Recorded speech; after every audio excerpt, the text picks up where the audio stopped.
YouTube, what is up? It's me, your boy, Musical Note, and I'm back. Another banger for you, as always. But first, like, comment, share, subscribe, do all that good stuff. It helps me, it helps you tremendously. Today,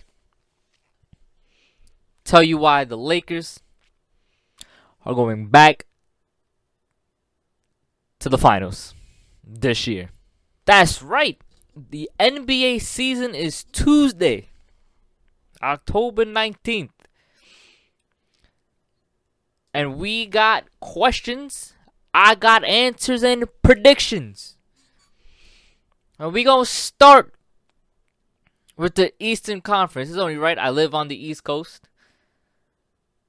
I'm from the East Coast. I've never been out west. And the East does it the best. So let's start. Basically, what I'm doing is tell you predictions, the seeding, and the team record. Doing the first 8, because that's all that comes in the playoffs. Once you get to 9, 10, it don't matter. You rebuilding. That's how I see it in my eyes. So let's start with this Eastern Conference. Your number 1 seed, going 59-23. The Milwaukee Bucks. I think they run it back. Giannis is going to have another great year as always, because Giannis is one of the best players in the league. And Milwaukee, I just still think that they're better than the Nets, because the Nets don't have Kyrie Irving. Which brings us to our second seed, the Brooklyn Nets. 57-25. Let me tell you, you can easily switch these two. 100%. There's no ifs, ands, or buts. You could switch these two every single day. Without Kyrie, I give it to the Bucks. With Kyrie, if he chooses to get vaccinated, it's the Brooklyn Nets take the 1 seed and are the best team in the NBA. At least in the East. And it all falls on Kyrie Irving. He gets vaxxed, he plays, Brooklyn. He doesn't, Milwaukee. Number 3 team, Miami. I give it to the Heat. 53-29. Last year, they were just a flop, 100%. They added Kyle Lowry and Markieff Morris, which is going to help offensively and defensively. And I believe Bam and Tyler Hero have bounce back seasons. What happened last year, fluke. 2 weird seasons, a COVID season, then last season. I think Miami's still a great team, a great competitive team. They'll be right back into the mix. Number 4, the Celtics. 51-31. They added Dennis Schroeder, Josh Richardson, Al Horford, and Enes Kanter, Mr. Turkey. And we already know. I know, you know, the NBA world knows that Jason Tatum is that dude, along with Jaylen Brown. They've gone through a little struggle last season, but they have a deep roster, and they're going to be right in that mix for one of them top seeds in the East. Number 5, the 76ers. Look, with or without Ben Simmons, the 76ers are a great team, especially defensively.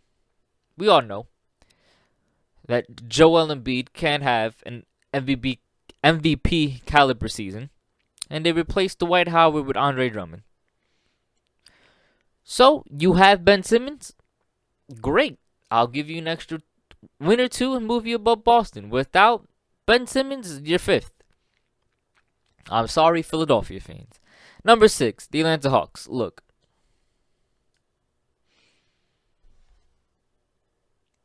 they didn't get worse, but they didn't technically get better. I believe Trae Young and that young core will improve and make big leaps this season. They didn't add anyone. They didn't really lose anyone. And it was a shocker that Atlanta placed high last year. So I have them going 48-34 at the 6. Now here's where it gets dicey. Because at 7, I have the Chicago Bulls at 46-36. The Bulls could either exceed my expectations and play amazingly, or they could bottom out and be absolute complete failures. They added Lonzo Ball, DeMar DeRozan. They got Zach LaVine and Nikola Vucevic. So offensively, I think they're amazing. I believe it'll take a little time for them to gel. Lonzo's great off the ball. He's a good facilitator. We know what D-Rose is. And defensively is where I have the questions. I think 7's great for Chicago. At 8. At 8. New York, stand up. Because I got the Knicks at 8. 45-37. Now, I could have put the Knicks above the Bulls. I could have dropped the Knicks below 1. But I have the Knicks at 8. They added Kemba Walker, and Kemba Walker is a bad dude. Like, he is... Woo! We all know what Kemba is. I don't gotta explain what Kemba is. However, the Knicks did get exposed last year in the playoffs. So I think they're going to work those flaws out, especially defensively. Like, how do you stop Trae Young? I don't think you can, but the new rules might. But as person to person, it's going to take a big body to stop Trae. And did you not see how lit the New York Knicks got New York City? We went to the playoffs and won one game, and the city was on fire. The NBA needs the Knicks. I'm sorry. Bonus. Because coming in at number 9, this is just a bonus for the East. The Hornets. I kid you not. You can easily replace 7, 8, and 9 in any order, and I wouldn't fight you. Because if LaMelo stays healthy last year, the Hornets are in the playoffs. That simple. If LaMelo stays healthy, Hornets are in the playoffs. I have them going 44-38. I think Ball's going to improve. PJ Washington is going to improve. And Terry Rozier should all take big leaps. They're definitely going to be above 500% winning percentage. And that's why I'm giving you this as a bonus, is because the Hornets could easily win 45 games and move the Knicks out the spot. The Hornets could easily win 46 games and move the Knicks down 1 and move the Bulls down 1. So whatever your case is for those last 3 teams, I will not even fight it, because I can see every argument for each one of those teams. Wrapping it up, Brooklyn, Bucks, you're 1 and 2s. It just depends on whether Kyrie Irving healthy. Now, we move on to the West side, baby.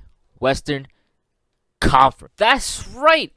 The Western Conference, home of my LA Lakers. And I'm going to tell you right now, we running it back. We're just going to jump into the Lakers, because I'm going to tell you right now, Lakers, first seed, number 1, 57-25. I'm going to keep it a buck with you, because I show favoritism, but I also harshly criticize my boys. We was injured as hell last postseason. Everybody.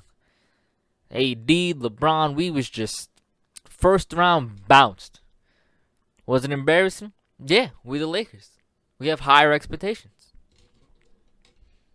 Are we winning it this year? Yeah, because we have high expectations.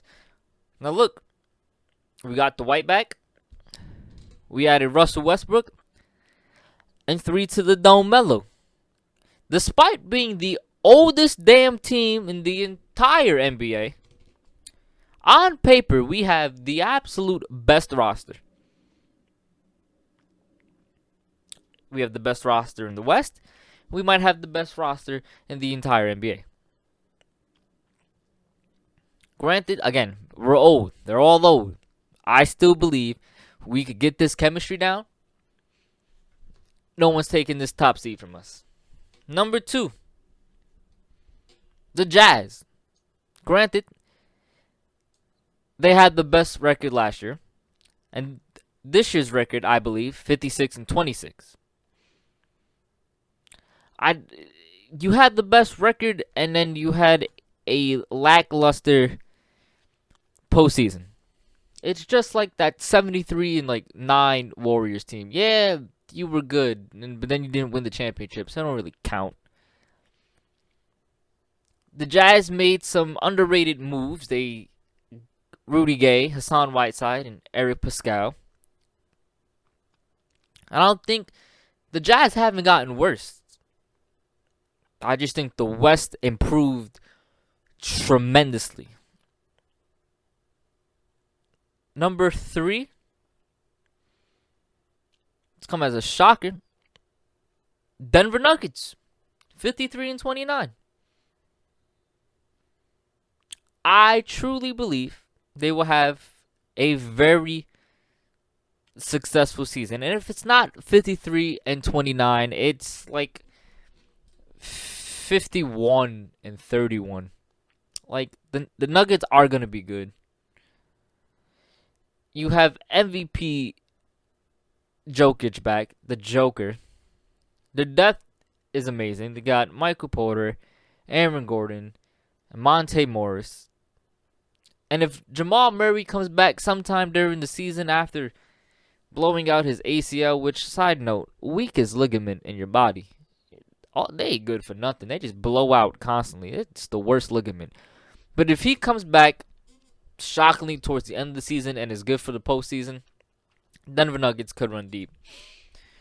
4, Golden State.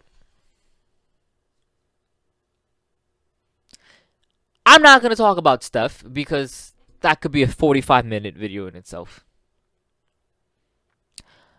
Max Kellerman's favorite player. Insert clip here. With the game on the line, one shot, who would you rather have taking it, Iggy or Curry? Of everyone on Golden State, open shot, fate of the universe on the line, or the Martians have the death beam pointed at Earth, you better hit it. I want Iguodala. That's right. Andre Iguodala's back. And guess what? Golden State fans, you getting a big Christmas present. Because your other splash bro, light-skinned Klay Thompson, is coming back around Christmas, which is definitely going to bolster up this lineup. Golden State, I got you guys going 50-32. Number 5, Luka Doncic's team, the Dallas Mavericks, 49-33. They got, look, I'm gonna make it clear to you. I'm gonna go get closer to the mic and I'm gonna look directly into the camera when I say this. Luka Doncic is one badass white boy. I'm gonna tell you that. 22, we know it. Luka's that dude. Dallas, for as long as you have him, you will always and forever be in the playoffs. Dallas Mavericks, number 5. 6, the Suns. Now you're going to hate me and be like, John, why the Suns 6? They won the Western Conference last year. And like I said at the beginning of this video, the West got better. 100% better. So, it's Phoenix, you didn't really do much to improve your roster. You didn't really lose much either, like some other teams. The West got better.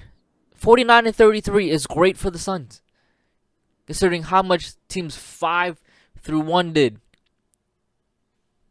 Number 7.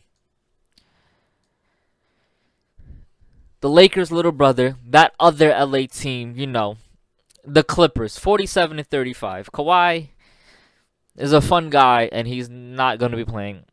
Now, it depends on what Paul George are we getting.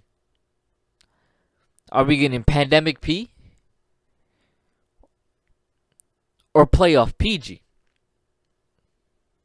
Because Paul George can lead a team.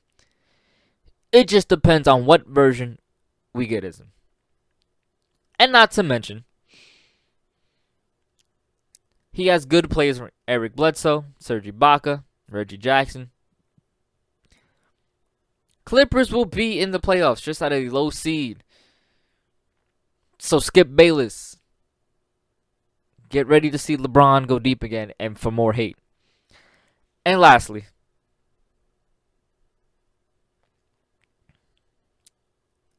number 8, the Trailblazers. Again, you know what?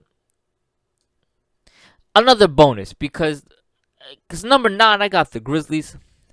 So the Trailblazers have the same team every year. It's Lillard, McCollum, and Yusuf. Nothing changes. It's like going to school and seeing the same people over and over again. It's still Dame's team, and they rely on him the most. He says he loves Portland, but they didn't give him the hope. So Dame's going to have to carry this team again. And he's going to carry them to the 8 seed. Barely. Because at 9, look, the bonus, Memphis Grizzlies, 44-38. They made it to the playoffs with a record of 38-34 last year. They will be in the hunt for that 8 seed. Maybe pushing for that 7 seed. They did get Steven Adams, who's crazy. And I love Ja Morant. I absolutely love Ja Morant. I think he's a phenomenal player. He's one of the best young players in the league. If you get one more solid piece for Ja, I think Grizzlies can overtake Portland and maybe the Clippers. But definitely the Grizzlies could be an 8 seed next couple of seasons, if not 7-6, depending on what they do in the offseason. So to round up the West, you already know. Lakers number 1. The only team that other matters. Clippers 7. And I wouldn't be surprised if my number 9 Grizzlies somehow overtake Portland. With all that being said, I'm your boy, Music Note, and I will see y'all in the next video. Peace out.